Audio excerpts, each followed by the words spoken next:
Being a CEO requires a different level of maturation. Yes. You got to be sober. It's not just a title. Right. It really is.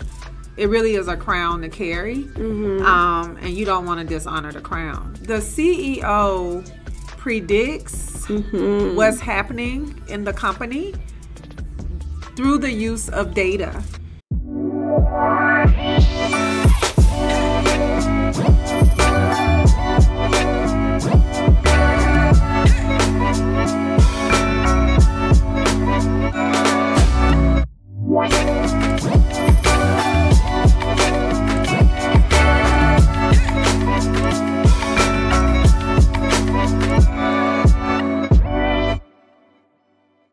Hey guys, welcome back to the Accountability on Demand podcast. I'm so excited to have a CEO chat with my good friend, the Sheila Michelle. Introduce yourself for the people. Hey world, I am Sheila Michelle, your CEO Healthcare Entrepreneur Coach. Thank you so much for having me on this platform. You are so welcome. It's been a pleasure of just knowing you, learning more about what you do, how you're helping others in the world, and also just being a really, really good business bestie. Let everybody know what made you get into the field that you're in right now.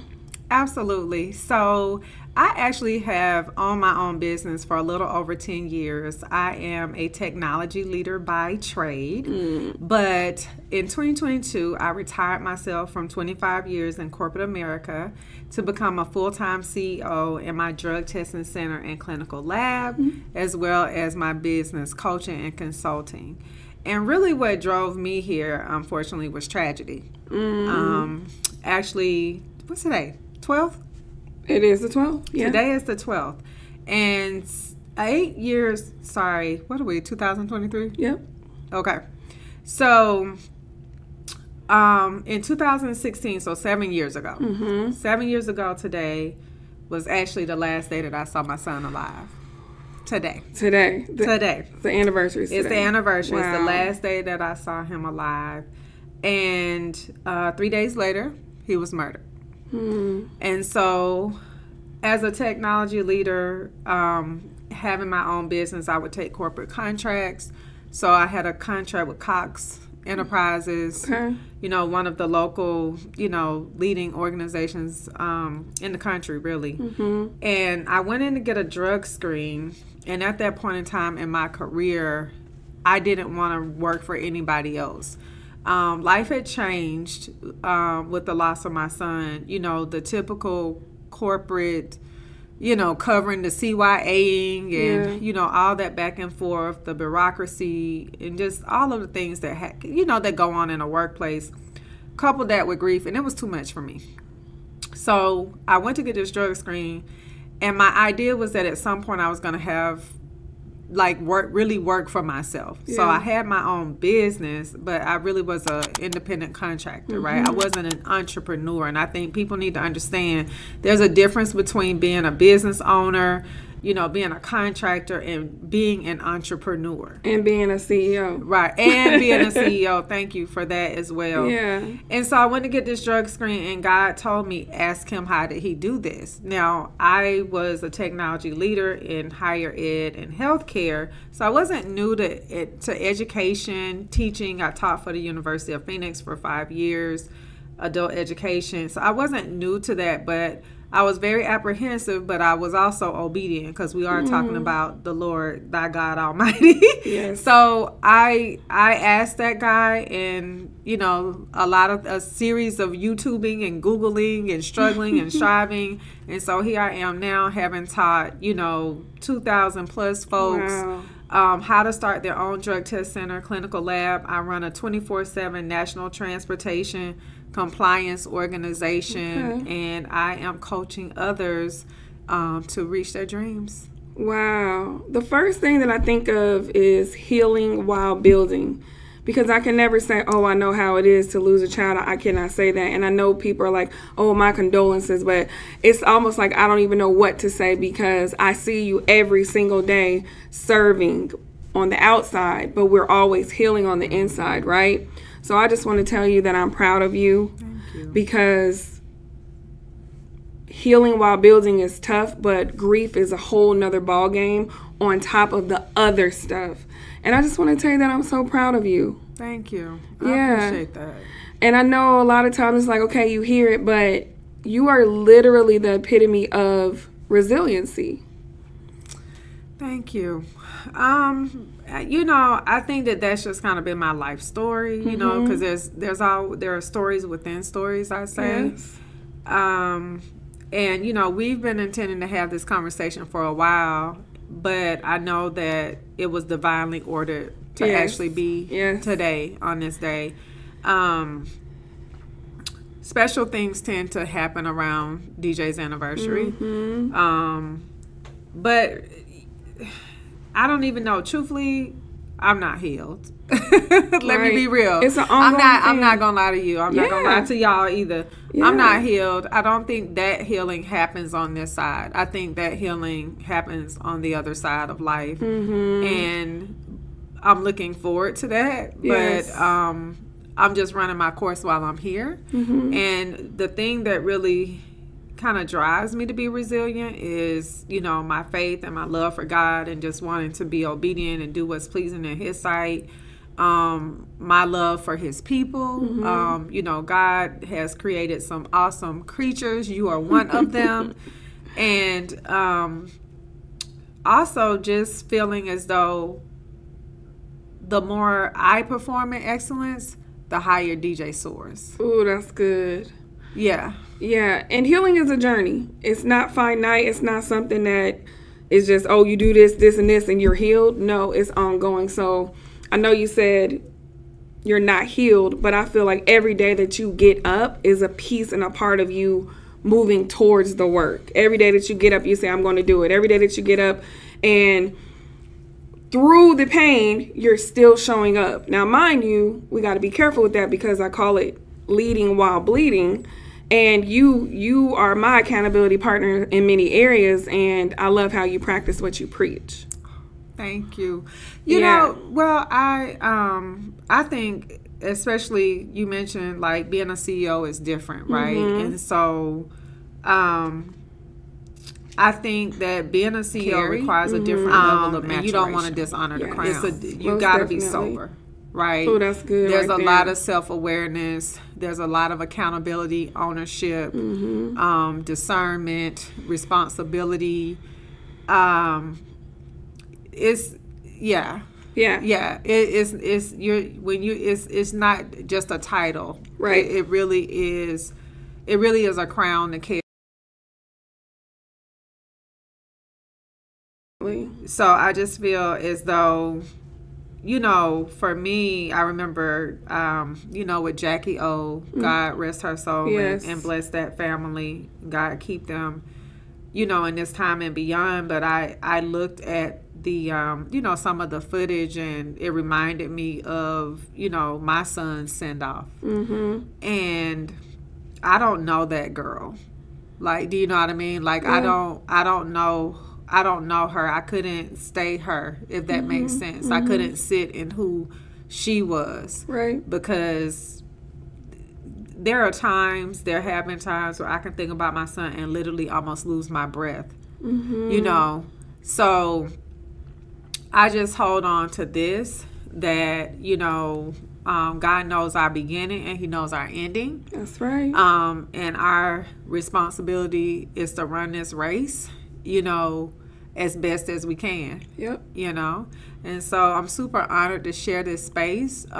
You know, the loss of DJ was, you know, beyond anything imaginable. It's not for you. But I just say it's for everyone else, because when you know, as an entrepreneur, every person that I help as an entrepreneur, that becomes part of his legacy. That's so awesome. And I love that.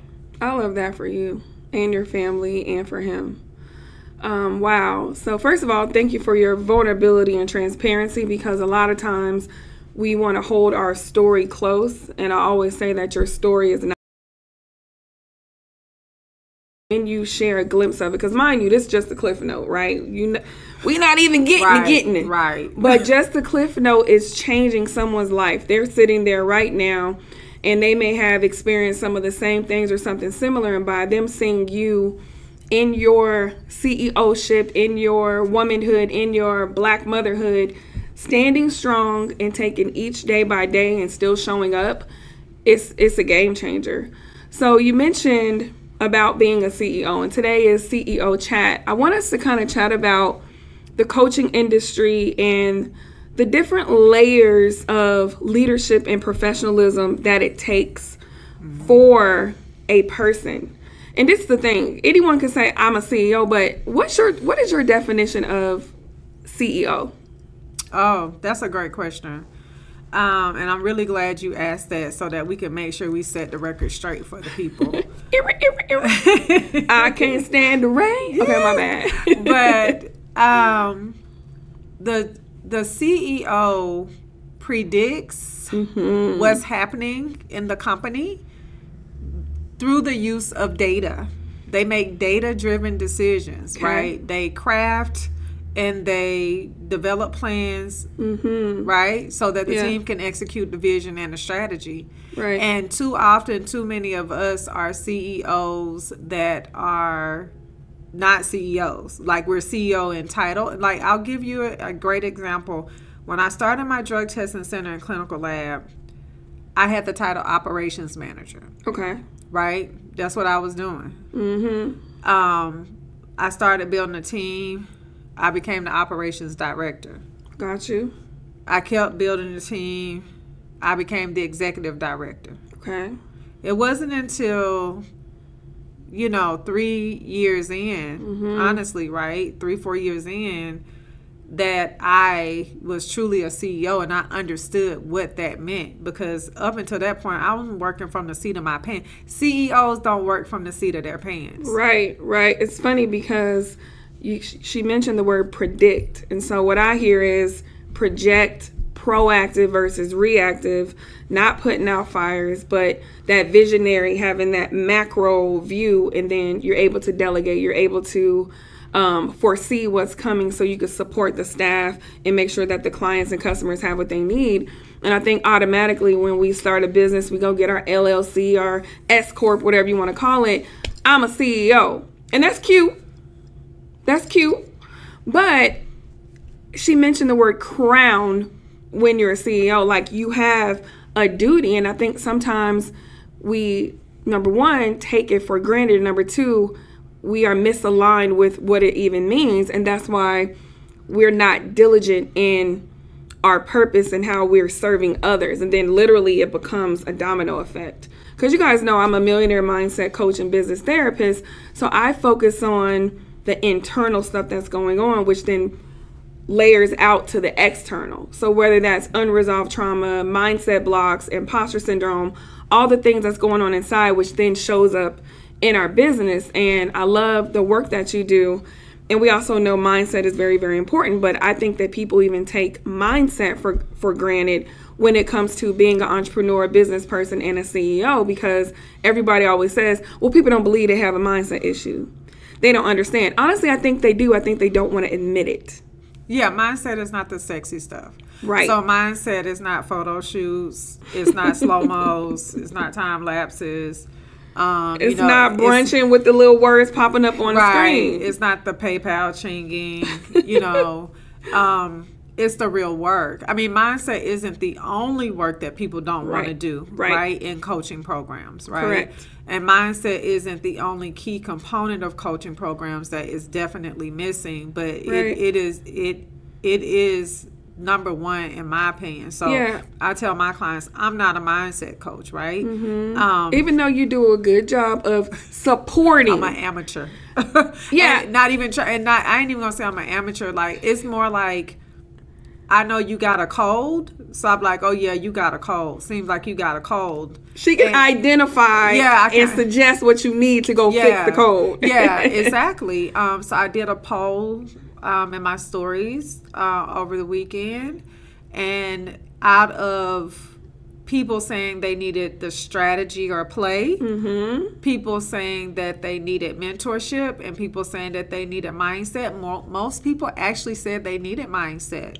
And that was surprising to me, because normally people don't number one, they don't know how to quantify mindset, right? They don't know what are all the symptoms of mindset. Yes. So that also is a reason. But then once they kind of know that they have a mindset issue, the work, it's almost like instead of losing weight, like I was thinking about this, like instead of losing weight, I'll just throw on workout clothes. Because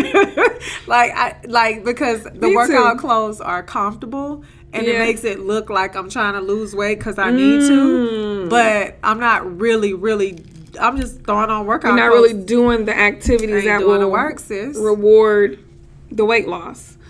So why do you think that is? It is, thank you for asking that. You asking all the right questions. Come through, God. So there's this book.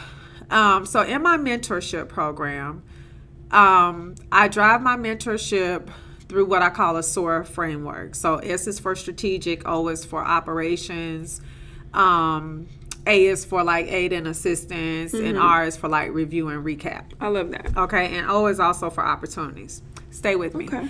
So one of the things that I do during my mentorship is I ask my mentees to read specific books. And originally we were doing one book a month, but that became too much for people. So we began to do one book a quarter. Okay. The first, and the books are in alignment with what we're focused on. So quarter one is strategy, CEO structure, strategy, and systems. Quarter two is the opportunities and operations, and so forth. So for quarter one, we kicked off with the 12-week year. Yeah, I hear you mention that a lot. And that 12-week year for me has been life-changing. I mean, it's been a tool that has helped me grow up this first half of the year, right? I'm here having this conversation with you because of the 12-week year. Wow. Tell me, break that down. How is that? Because the part of the 12-week year is about accountability and ownership. It's about accountability and ownership. That means that when we give our word to people and when we give our word to ourselves, we keep it.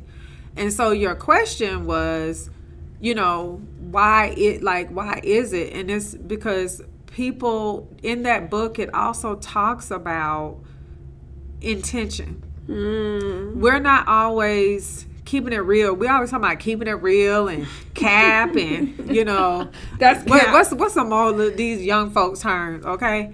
But we're not keeping it real with ourselves. Bar. It's we the biggest cap around, okay? And so the illustration is an iceberg. And so when you think about an iceberg, you can see, let's say you can see the top of the iceberg. And those are the intentions that we want people to see. Yeah. We want people to see that we intend to be a boss. We want people to see, that we intend to look nice when we show up to events. We want people to see that we intend to have nice things or we love our family. Not everything is material, but there are intentions. We have intentions that are not seen. Most definitely. And that is why. So it's the reason why I wear workout clothes when I did work out today. I'm back on my thing. Yes. But the reason why I was wearing workout clothes but not working out, because my intentions that people could not see and that I wouldn't admit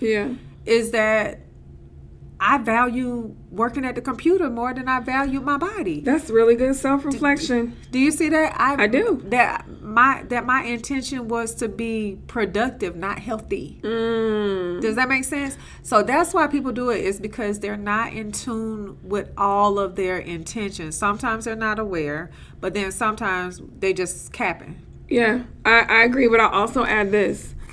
When you're on that computer and you're working, your internal is saying, okay, girl, you need to take a break soon.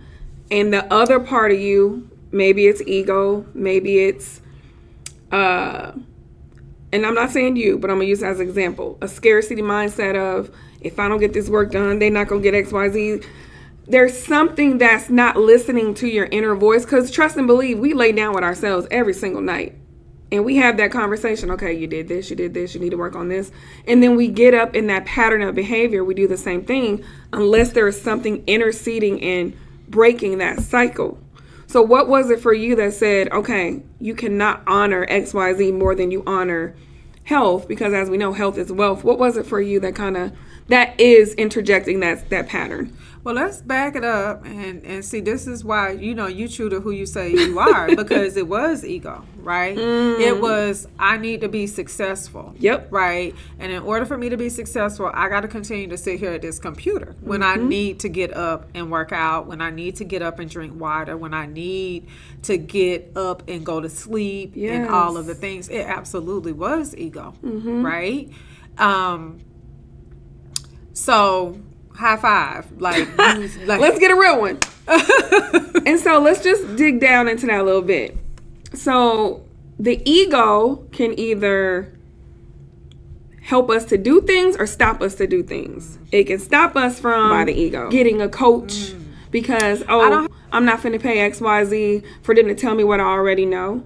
It can stop us from partnering and collaborating because if I do this, then everybody gonna think XYZ. And it also can increase unwanted or negative behavior like overworking, overthinking, overanalyzing, and not serving yourself. It's so funny.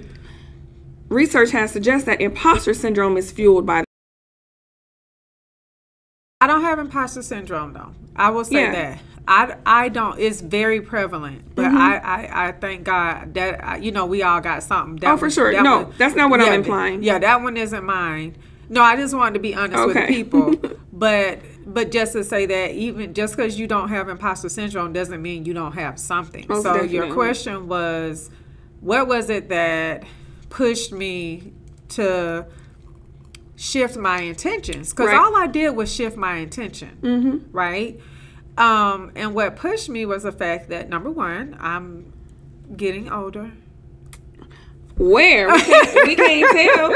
I'm getting older, and I don't want nobody feeding me, pushing me around. Like I want to be self-sufficient in my latter years. That's number one. Number two, body just didn't feel good. You know, like it just, like I could see the things that you can get away with in your 20s and your 30s and even your 40s. You can't continue to do that, right? And to your point, health is wealth. And so we need to start taking care of ourselves. And when we say self, everybody kind of do the whole self-care thing, blah, blah. But like, no, for real, like we really do need to start taking care of our whole self. And so that really was it. I finally acknowledged, I finally stopped capping. I finally stopped capping. And so what helps me is to either put it on my calendar and hold myself accountable, because that's part of the 12-week year model. Or like get up 15 minutes, like every hour, like just get up for 15 minutes. Or just knock it out, like plan for it. So this morning I overslept, but I still got up, threw on the workout clothes, and went for a walk before the makeup artist came. Because something is better than nothing. You prioritized and you made it work, and you gave yourself grace. You could have said, I overslept, I ain't got time to work out. False. Just like you got time to get your makeup done. Right? You got time to check your emails. You have time to text. You have time to make sure that everybody else is taken care of. You prioritize self. Someone said as long as you move and work out or do something at least 30 minutes a day, you'll be fine for life. And guess what? And I believe that, because if nothing else, it's a load off the mental. Like it's not, you might not even lose weight physically, but you're gonna lose weight mentally. Yes. And as you mentioned, with this being the CEO chat, and like the imposter syndrome being something that keeps people back. Whether they're coaching, right? Because we got some people who are struggling as coaches with imposter syndrome, so they're not able to show up for their communities fully. That's good. And then we've got people who are in coaching who are actually jumping from program to program because they keep hiding behind who they need to be, and they think that as soon as I pay my money, I'm set. It's gonna be a quick fix. Winkle, tinkle, go to bed, wake up a multi-billionaire. No. Yeah.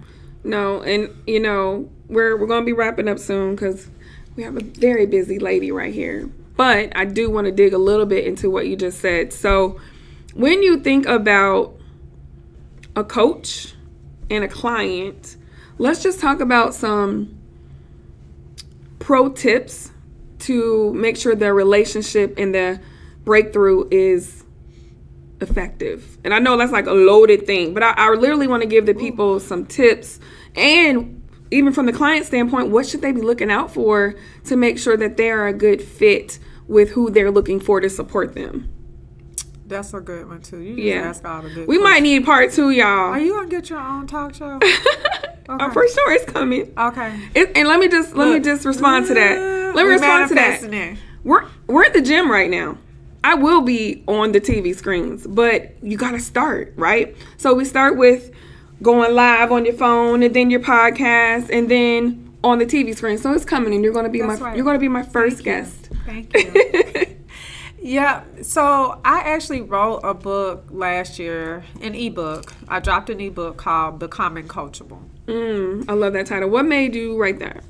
I wrote that in memory of all my clients who buried their dreams and their goals alive.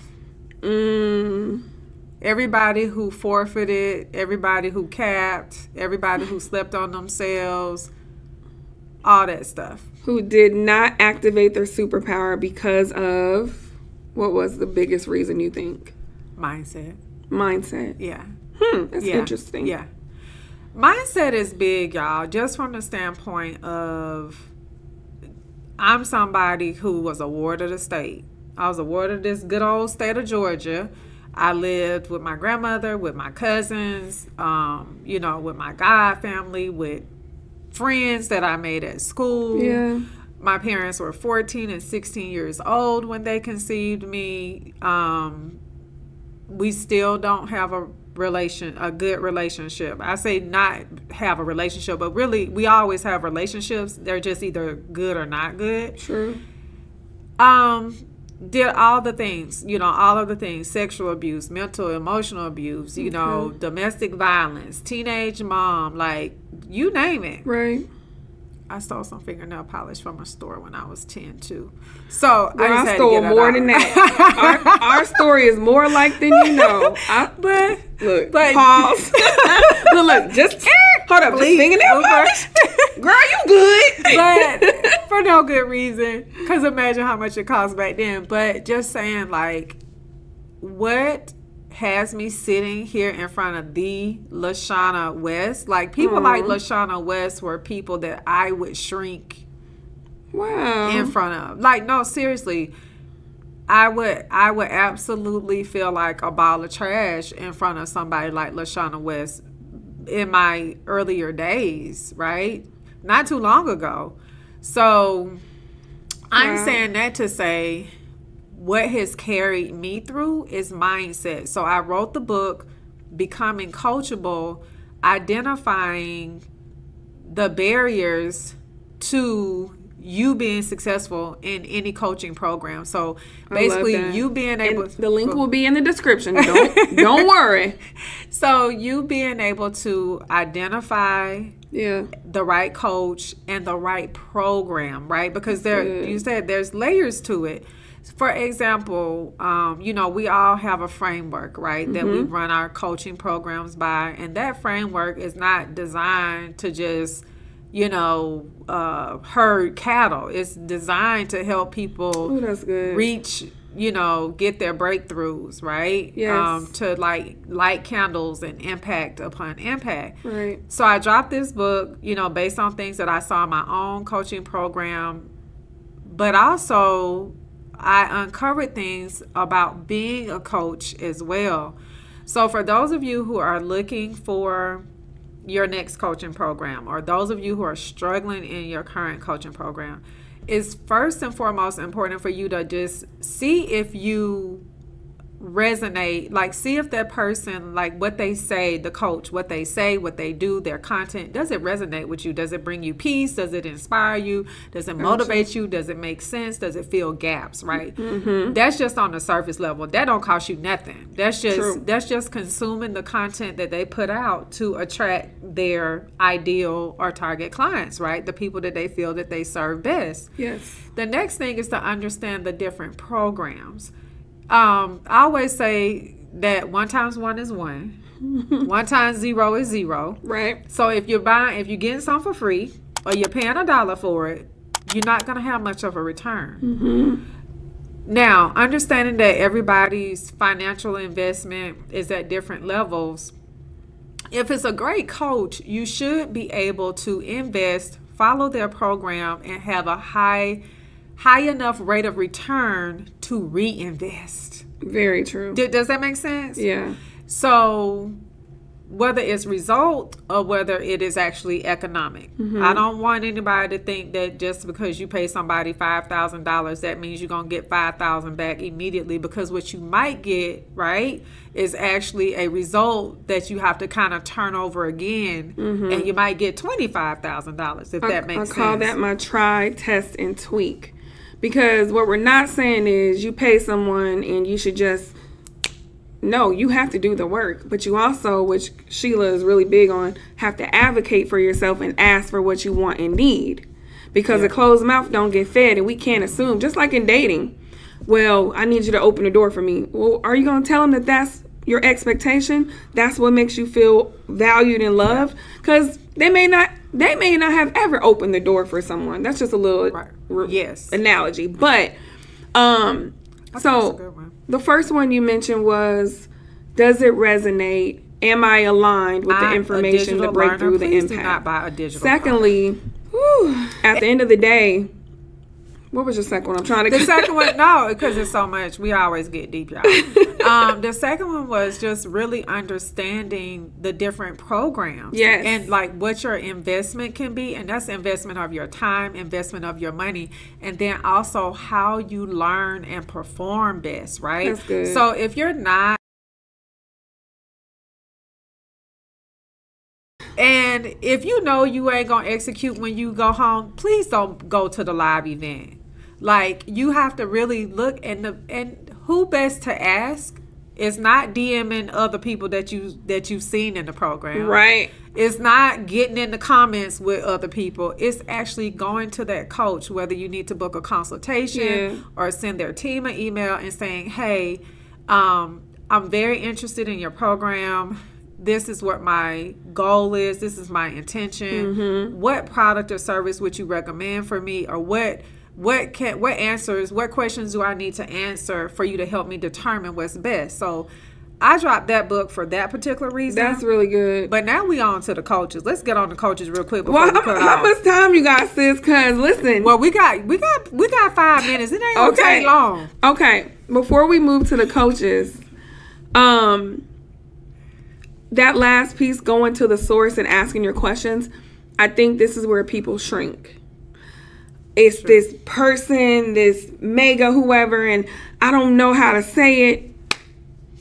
Say it as if you were talking to a friend.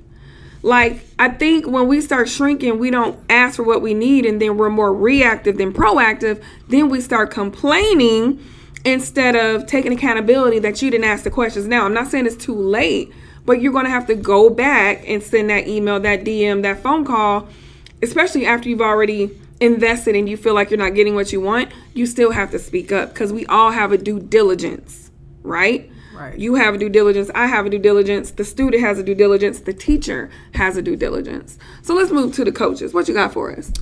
Ooh, child. Quick read. Because I'm certain that we also have some aspiring coaches. It might be time to revamp following your amazing podcast. Definitely. You've had some phenomenal people on. I love, every time I see it, I get excited. Yay. Coaches, if you are suffering... Look them dead in the face. Coaches, if you are suffering from what I think professionals call sympathy fatigue...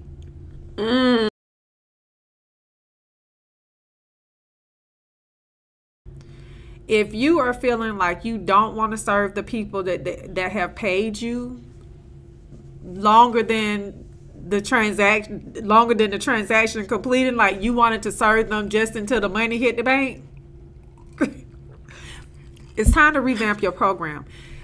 You can have it all, okay? You can serve awesome clients. You can have a kick butt program. You can still have your personal life, but you've got to structure your program accordingly. And because mindset, I'm going to tie back to what we said, because mindset is so rampant, right? Mindset is so rampant, you're going to have a formal mindset segment, whether it's you or whether it's an expert like LaShana, so that you can get more results in your program. And that is probably going to reduce your sympathy fatigue and probably reduce so many things. But this is the thing, it has to be, and I know you already know this, it has to be more than a segment. It has to be infused throughout the programming. I see so many people that pay for 10, 20, 30, 40, 50K programs, and they're not showing up on the calls. They're not doing the work, and it has nothing to do with the cute landing page, the money that's coming in. It's about the mindset, because life is going to always life, right? Whether it's relationship, whether the kids is running amok, whether you're having some womanhood stuff, some manhood stuff, life is going to always life, but you have to have that accountability and that neutral party. What I mean by that is nothing about business. It's about the mindset stuff. How are you feeling? How are you thriving? Did you drink your water today? XYZ happened. How did that make you feel? Now, I'm not saying therapy, because it's a fine line, because some people do need therapy. Yeah. But with the work that I do, I'm able to literally differentiate, is this a mental health problem or is this a mindset problem? And a lot of times no one's talking about the stuff, so we keep it down in here and it starts to fester, and then we go into crisis, which bleeds over into the impulsive email, or you getting online projecting your trauma on others, when really it's all has to do with you and what you're dealing with. And let's talk about the jealousy. Let's talk about where'd that come from? Let's talk about the clients who get jealous of the coach. Let's talk about the coaches who get jealous of the clients. Hold up. This gonna have to be a part 2, sis, because we can't just throw that out there and be like, thanks for coming. On the next episode. So listen, I definitely want to talk about that, because I've seen some clients shrink because they've made more money than the coach, but they don't even promote it or share it because they don't want to outshine the coach. That's not fair. Well, that, and how about some don't want to do it because they don't want the coach to have a receipt. They don't want to see the coach do it. Ooh. And I'm fine with that. I share with people. My success is not contingent upon receipts. I love places because people will wonder why you're there. The people that I work with are people that I see succeed. Yeah. It validates that I did my job, right? But at the end of the day, like, when your path is divinely ordered, you ain't got to have nan social proof. You ain't got to have nan piece of social proof. I don't want to undermine it because it has its purpose, but just letting you know, like, God will put you in place.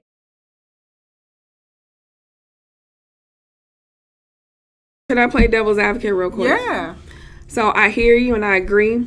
Another layer is some people feel that if they already had momentum before they started working with that coach, and maybe that coach helped them with a couple tweaks, they don't feel that coach should get all the credit. It's politics. For the progress. At the end of the day, I feel like it's petty. Are you winning? Who are the people that helped you win? And let's just keep winning. Yeah. So, like, that goes into that female, catty, ego, the whole 9. But, again, we're only seeing what's happening on the outside. I'm sure there's some underlying things on the inside. But do you guys see how, like, entrepreneurship is... I'll sum it up. Yeah. You know what I mean? Yeah. Before I forget, I think it would be awesome for you coaches if you had like a mindset corner in your program. Oh, that's good. Do you know what I mean? Like, just a place where people could feel safe for real, because we always tell people it's a safe space, but the feminine energy is absent, right? Whew. Yeah, I did all this so I could like get another segment with you. It's already booked. Let me tell my assistant real quick. You booked. No, but thank you. But seriously, so just saying that I think a mindset corner. Girl, I love that. I'm like, where people go and it's like, this is the mindset corner. You just come over here and you dump your feelings. Nobody's gonna judge you. Nobody's gonna tell you, girl, get over it. Nobody's gonna tell you it ain't wrong. Gosh. You shouldn't have did this. Like just so, and then I just think you have to have that. And then coaches, you can focus on coaching. If you're not the mindset coach, you can focus on coaching. Stay in your lane. So this is what I love about the mindset corner. Two things. Because I specialize in mindset, I have the patience and the capacity to hold all of the things. And what happens with business coaches, sales coaches, consultants, they don't. So they just kind of give a little bit so they can address it and keep it moving, but it's not being resolved, right? And what I was going to do was like, so the coach, they're like, I'm not no mindset coach. I'm not no therapist. Just do the work. Just do what I ask. Yeah. I can't do the work or do what you ask because I have some underlying stuff going on. Worry, fear, doubt. That part. Shyness, introvertedness, imposter syndrome. Fill in the blank. So, that's in some folks' contracts. And so if you know that you want that to be in your coaching contract, that I'm not your therapist, I think it behooves you to have a referral. It's just like if you go to a primary care doctor. So like if somebody comes to you for business, to learn how to be an entrepreneur or to learn how to launch a business or whatever, a product, blah, blah, blah. If you understanding that mindset is numero uno, how you say that? Okay, so understanding that, have like, just like you envision going to a doctor, remember they would have pamphlets, right? Right. Have a resource, a great resource like LaShana and her program to support folks, because that's the only way that like you really aren't going to be able to see the transformation in your own community. Yeah. With that missing. I agree. The continuity. Not to say that you won't have success stories, because you will. You will have some transformations, but at some point you're gonna bump up against that mindset, because I know I ran from it, right? That's why I had you come to Lunch Your Lab, and the first thing, LaShana was the first thing to kick off. Each of those sessions is like, let's get the mind right, right? I ran from it long as I could, because I'm like, I don't want to get into your feelings, because if you down, girl, I'm down. I just want to show you how to run this play. I want to show you, why entrepreneurship, is so important to generational wealth and health and changing the trajectory of your bloodline and all that stuff. I didn't want to do no mindset. So I brought in She invested in the program and the clients and brought in an expert so she could stay in her lane, right? And then we kind of seen how it impacted and whatnot, and now you do it yourself, but at your own capacity and choice, not because you have to. Well, I wouldn't say, honestly, because this is the No Cap podcast. LaShana No Cap, that's gonna be the name of your show. But no, I don't do it. I actually don't do it myself. My mentorship is not mindset. My mentorship is about that SOAR framework. It's about how to organize yourself. It's really about a fake it till you make it, right? In other words, just start doing the good things, and then as you start to get those accomplishments, you automatically start to feel better about yourself, right? So it's infused indirectly, and you have the know-it-all to refer them, though. So that's what I'm saying. Yeah. Like sometimes we have these programs, we're making this money, and there's no referrals on. Now, mind you, some people may be like, that's not my responsibility to refer them. I just make sure that they are aware. That's what I do. I think I do awareness. It's like, okay, well, that sounds like a mindset thing, so this is probably what you're going to need to do. But I refer people to you all the time. Yeah. What if the coach is not aware, though? Because it's the thing. I can't hit a target I don't set. If I'm not aware and I'm up here thinking that they're complaining or they're just being negative or pessimistic, what if I'm not aware? So that's what I think. That's what part of my message is on the CEO chat. It's about clients becoming coachable, but it's also about coaches creating an environment where clients can truly succeed and transform. Ooh, and because good. Mindset is number one, because where the mind leads, the body will follow, something like that. If you are a coach and you have no clue about what we're talking about, then they need to be connecting. So I'm saying like a great coach is gonna address mindset in some type of way. Okay. Yeah. On that note, we're going to wrap up. I want you guys to stay tuned for part 2. Sheila, let everyone know where they can find you. And we're going to have her Becoming Coachable ebook link in below in the description, because y'all need to go run and get that right there. So, hey world again. I am Sheila Michelle. I am a healthcare entrepreneur coach. Thank you so much for having me. Y'all can find me at I am Sheila Michelle on YouTube, Instagram. You can also find me on LinkedIn, TikTok, Twitter, and Pinterest. Why? Because we need to be on all the platforms. And guys, you know me, LaShana West, your business therapist and millionaire mindset coach. I hope you pinpoint and process the blocks that are keeping you stuck and stagnant so you can live an aligned life and have an aligned business. We'll see you next time on the Accountability On Demand podcast. Bye, y'all.